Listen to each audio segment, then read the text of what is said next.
Even if it were brain chemical changes that were responsible for the actual near-death experience, and therefore it's a hallucination, the consequences could still be spiritual for someone.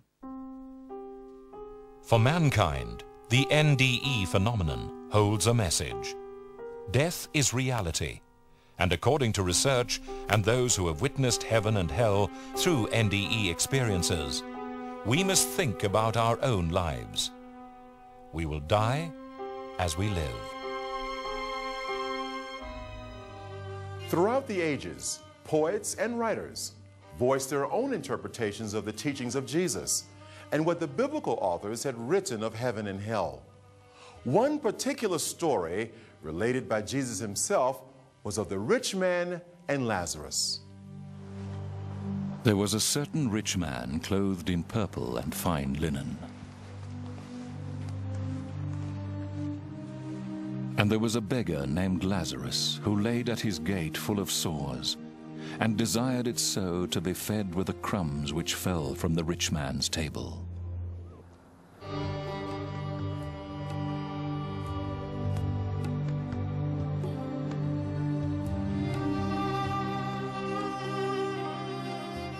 Moreover, the dogs came and licked his sores.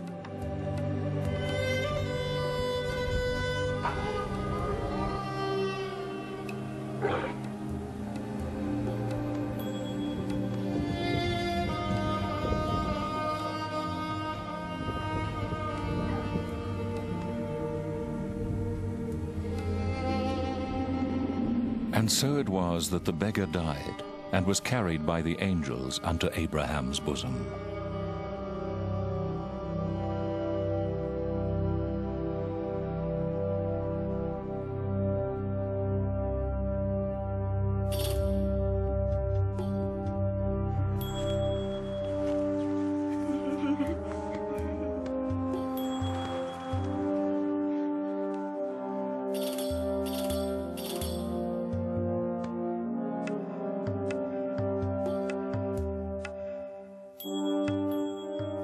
Now the rich man fared sumptuously every day, feasting and dining to his delight.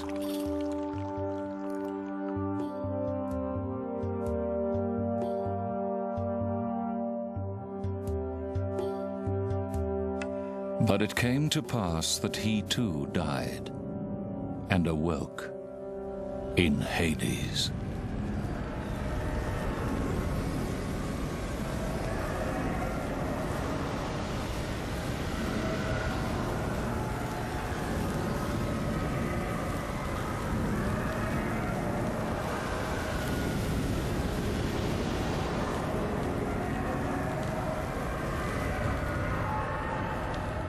And while in torment, he looked up and saw Lazarus and Abraham afar off. Father Abraham, have mercy upon me. Send Lazarus to his finger in water and cool my tongue. I am in agony in this fire. My friend, remember that while you lived, you had everything good, and Lazarus everything bad. Now he is at peace, and it's you who are in pain. And besides, there's this great chasm between us that no one can cross over. Abraham, please send Lazarus to my father's house. I have 5 brothers. Do not let them come to this terrible place. Your brothers can read what Moses and the prophets wrote. That's what they should pay attention to. It's not enough. If someone from the dead were to go to them and tell them, they would turn to God. If they won't pay attention to Moses and the prophets, they won't even listen to someone who comes back from the dead.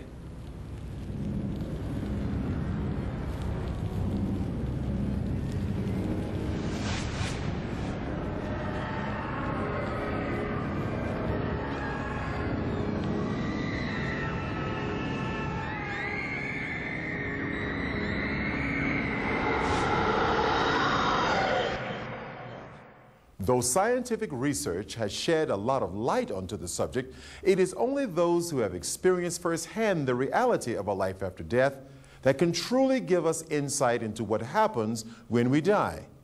Like Ian McCormick, a native New Zealander, McCormick would undergo a life-changing experience as a result of his extraordinary encounter with death and the life beyond. Fact or fiction? You decide after seeing the following episode. So I looked around the water and started making out these jellyfish, box-shaped, finger-like tentacles. I thought, well, is that a jellyfish? Yeah, it must be. So I reached out, and sure enough, it was a jelly. As I swam through, I had no idea that I'd just reached out and grabbed potentially the deadliest, some say the second deadliest creature known to man, a box jellyfish, obviously, because it's box-shaped.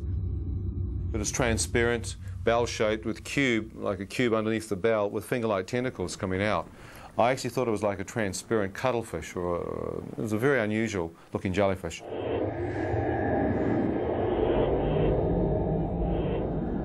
Something smashed into my arm and stung me. And it felt like thousands of volts of electricity went through my arm. So it literally shook me in the water.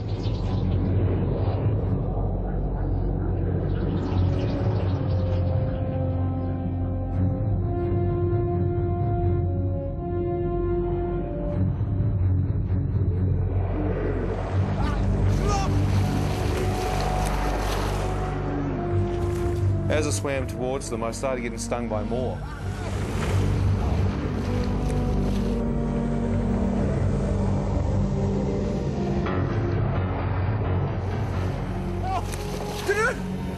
He got hit a fourth time.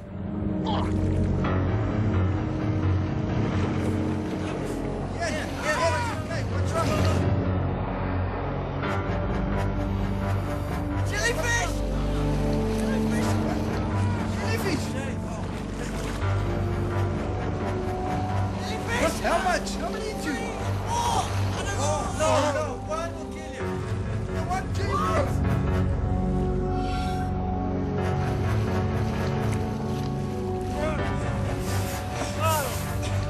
Okay, come in. Oh, come. We got you. We got you. We got you.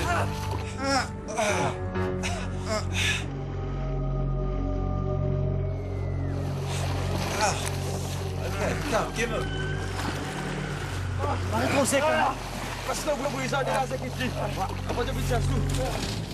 Hurry, it's a jellyfish. Please, hurry, please. Jellyfish? Careful with him. It's all right, Ian. It's all right. Don't worry. You'll be all right.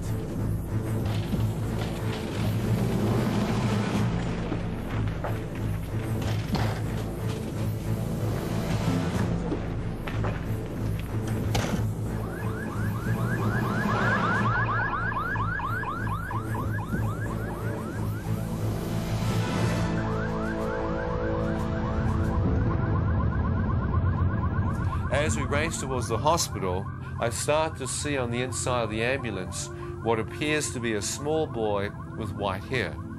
I see sections of some kid's life with snow white hair. I then realize as I'm looking at it that this is me. This is sections of my own personal life. I thought, am I that close? With my mind, I did a mental check, you know what I mean? Of my own vital signs. My mind told me I am very close to death.